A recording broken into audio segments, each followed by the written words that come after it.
खलीफा के हम हैं, खलीफा हमारा, वो दिल है हमारा, आका हमारा, हमारा हमारा खलीफा हमारा, वो दिल है हमारा, आका हमारा, वो दिल है हमारा, आका हमारा.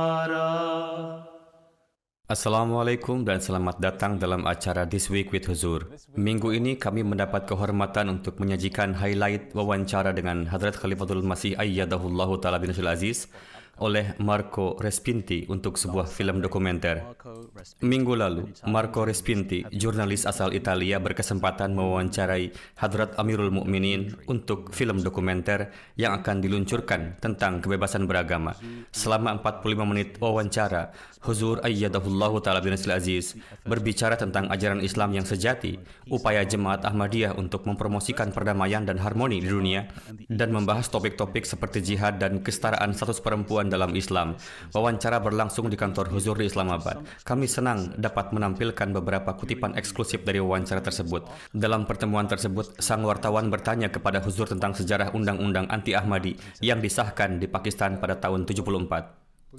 Ketika dimulai, semuanya bersifat politis. Bhutto ingin mendapatkan popularitas melalui isu ini. Dan inilah sebabnya dia membawa masalah ini ke hadapan majelis.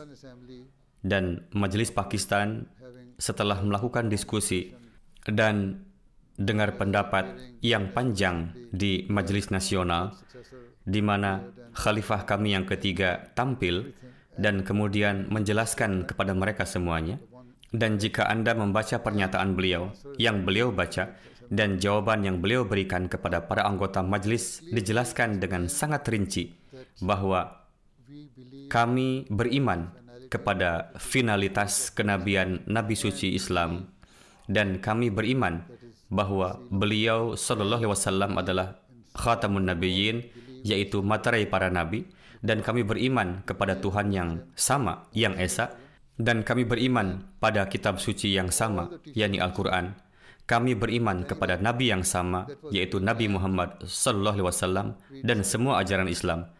Walau bagaimana, itu sudah direncanakan sebelumnya, sudah diputuskan sebelumnya, dan pada akhirnya, setelah melalui sidang panjang di Majelis Nasional, pembicaraan, diskusi, dan tanya jawab, akhirnya mereka memutuskan bahwa Ahmadi bukan Muslim menurut hukum dan konstitusi. Mereka tidak mengatakan bahwa Ahmadi adalah non-Muslim. Mereka bukan Muslim menurut hukum dan konstitusi. Itulah kata-katanya. Artinya, apapun yang kami yakini, itulah keyakinan kami. Namun kemudian pada masa rezim Jia, hal tersebut diubah atau lebih diperkuat dan dikatakan bahwa kalian tidak dapat mengumandangkan azan, kalian tidak dapat menamai anak-anak kalian dengan nama Muslim, kalian tidak dapat membangun masjid yang serupa dengan bentuk masjid yang dibuat oleh umat Islam pada umumnya, dan ada begitu banyak hal yang tidak boleh dilakukan, banyak batasan. Jadi Zia semakin memperkuat undang-undang itu, dan undang-undang itu juga menimbulkan permusuhan di kalangan masyarakat, dan para mullah juga mengambil keuntungan darinya, dan sekarang mereka berpikir itu adalah cara termudah untuk mendapatkan popularitas, atau saya lebih suka mengatakan popularitas murahan. Saya berada di sini pada musim semi ketika Anda mengadakan simposium perdamaian dan Anda menyentuh suatu hal yang sangat relevan. Bisakah Anda mengomentarinya? Menguraikan poin yang Anda kemukakan tentang peran PBB?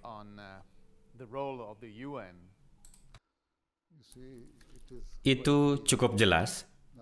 Sekarang semua orang bisa melihat peran PBB. PBB tidak dapat menghentikan perang Gaza, tidak bisa menghentikan perang Ukraina-Rusia.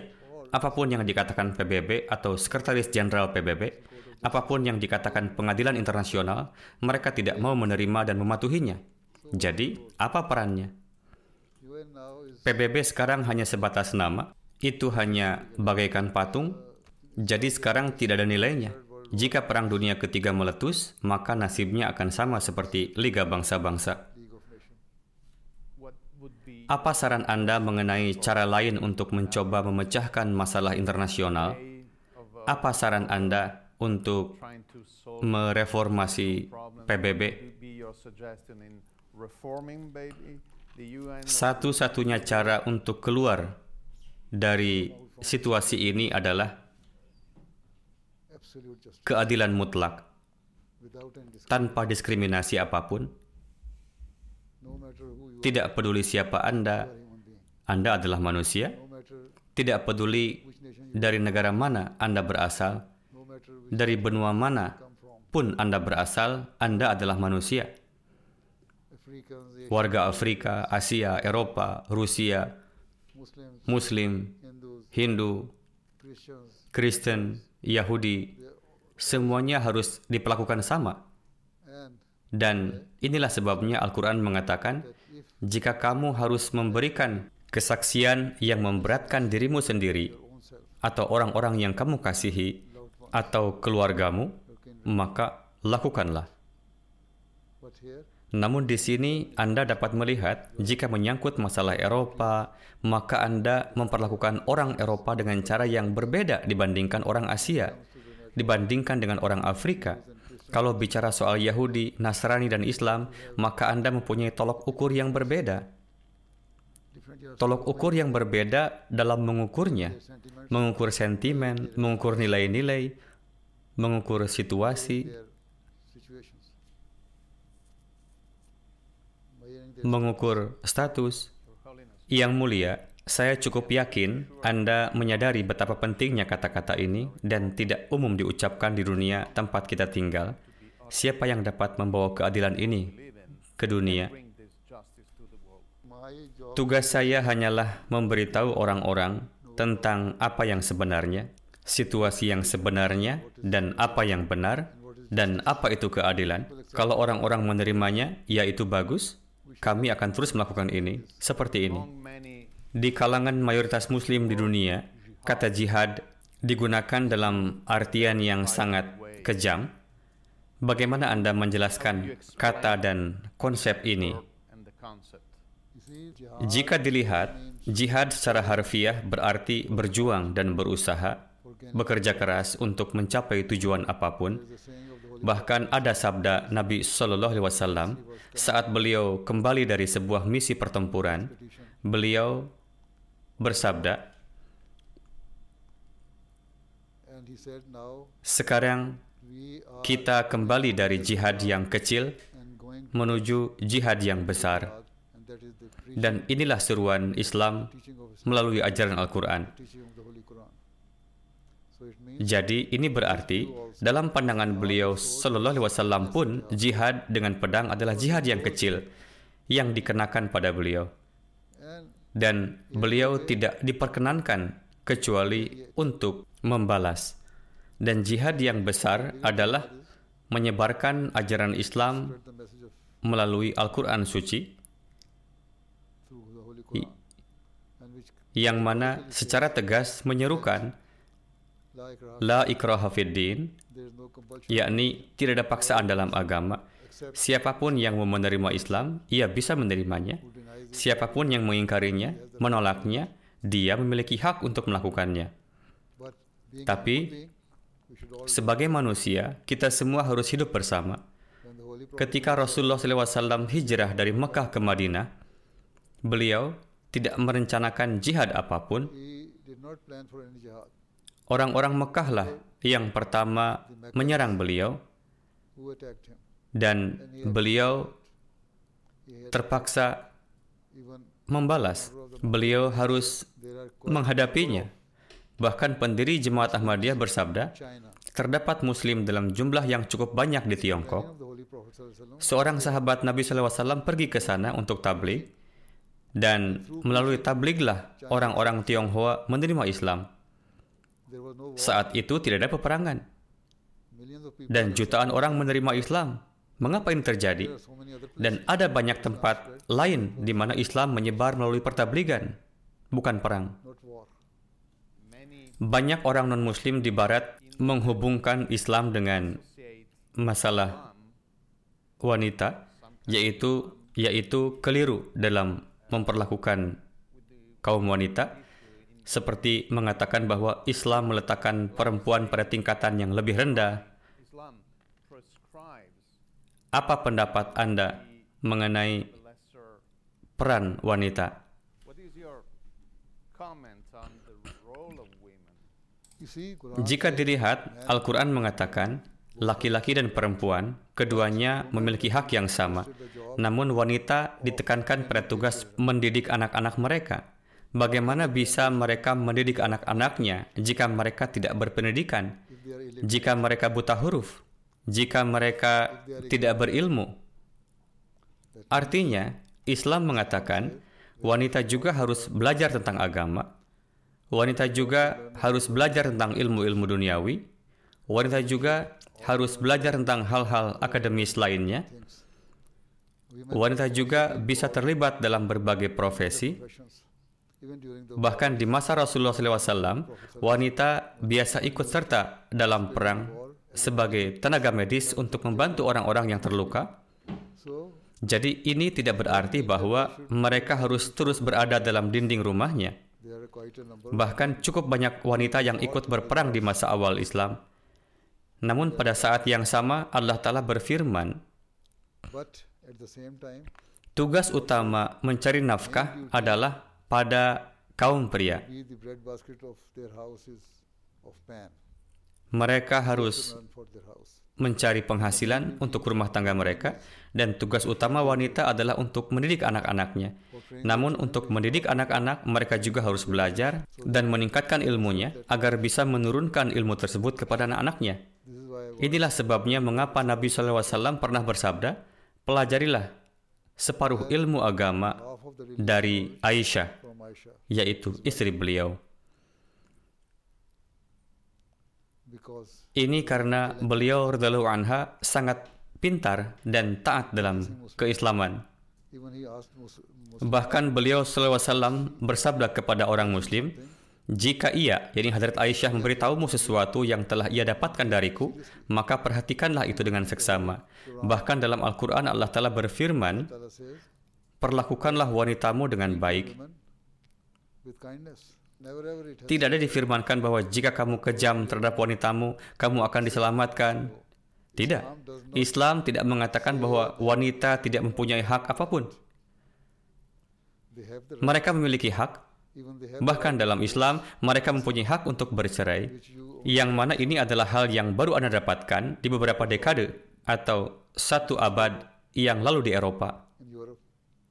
If you study Jika mempelajari ajaran agama-agama, tidak ada agama yang memberikan hak-hak seperti yang telah diberikan Islam kepada wanita. Saya mengetahui bahwa Anda memiliki keyakinan kuat terhadap kain kafan Turin, yang mana ini sangat penting dalam Kristen.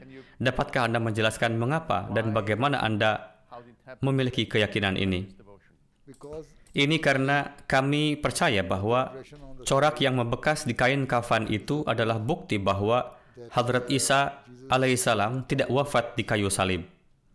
he survived Beliau diselamatkan dari salib and dan dimasukkan ke dalam gua selama beberapa hari, diobati dengan ramuan salep, dan ketika beliau sembuh hingga batas tertentu, beliau lalu meninggalkan tempat itu left that place dan pergi untuk mencari suku for the search of Israel yang hilang. Israel. This is one of the proofs Ini adalah salah satu bukti bahwa ketika orang Yahudi mengklaim bahwa orang yang mati di kayu salib adalah kematian yang terkutuk, kami membantah keyakinan mereka ini dengan mengatakan bahwa kain kafan Turin adalah salah satu bukti bahwa beliau tidak wafat di kayu salib. die on the cross. You are wrong. Anda keliru. Jadi, Anda tidak bisa mengatakan bahwa orang Kristen percaya bahwa sosok yang wafat itu adalah mati terkutuk. Tidak. Beliau selamat, tetap hidup, dan pergi mencari suku-suku Israel lainnya yang hilang, Lights were yang masih ada, dan beliau berkhutbah di sana, he lived. berumur panjang hingga 120 tahun. Dan ini adalah salah satu buktinya. This is one of the proofs. Jadi, ini untuk membantah tuduhan Yahudi terhadap Kristen dan Yesus Kristus. Jews against Christianity and Jews Jadi, kami membantu Anda helping you. Inilah cuplikan wawancara yang terjadi pada akhir pekan lalu. Sekarang kita akhiri dengan bagian terakhir, ringkasan khutbah Jumat. Dalam khutbah Jumat hari ini, Hazur Ayyadahullahu Ta'ala bin Aziz menyampaikan tentang ekspedisi Banu Mustalik. Di akhir khutbah, Hazur memberikan perhatian khusus pada doa-doa di bulan Muharram. Hari ini, berkenaan dengan bulan Muharram yang kita lalui sekarang ini, saya pun hendak menekankan untuk memanjatkan doa. Ada satu peristiwa yang sangat pilu tentang kezaliman dan kekerasan yang sangat melampaui batas, di mana cucu Hadrat Rasulullah SAW dan anggota keluarga beliau lainnya telah disyahidkan. Akan tetapi, merupakan ketidakberuntungan umat Islam bahwa alih-alih mengambil pelajaran, justru meneruskan kezaliman ini hingga kini. Di bulan Muharram, peperangan antara Syiah Sunni, serangan para teroris terus meningkat. Orang-orang di kedua belah pihak kehilangan nyawanya, bahkan fanatisme berlebihan dan keinginan untuk tujuan pribadi telah menyebabkan pertikaian di kalangan umat Islam.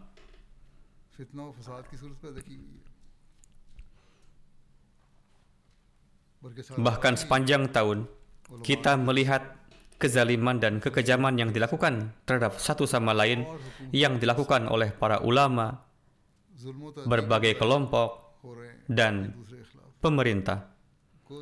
Umat Islam tampaknya tidak mengambil pelajaran atau takut kepada Tuhan.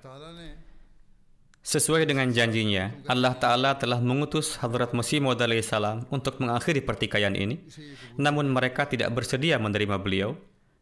Mereka tidak mau melakukan baiat kepada Hadrat Masih Maud alaihissalam. Inilah satu-satunya cara untuk menyatukan dunia Islam dan yang dapat mengakhiri kekisruhan yang terjadi di kalangan umat Islam. Seandainya saja orang-orang ini mengerti. Bagaimanapun juga, pada hari-hari ini, para Ahmadi harus menaruh perhatian pada doa dan salawat terhadap Nabi SAW, dan khususnya berdoa demi persatuan dunia Islam. Kita harus berupaya untuk memperbaiki keadaan kita dan membangun ikatan yang lebih kuat dengan Allah Ta'ala. Semoga Allah Ta'ala menurunkan taufik kepada kita semua untuk dapat menjalankannya.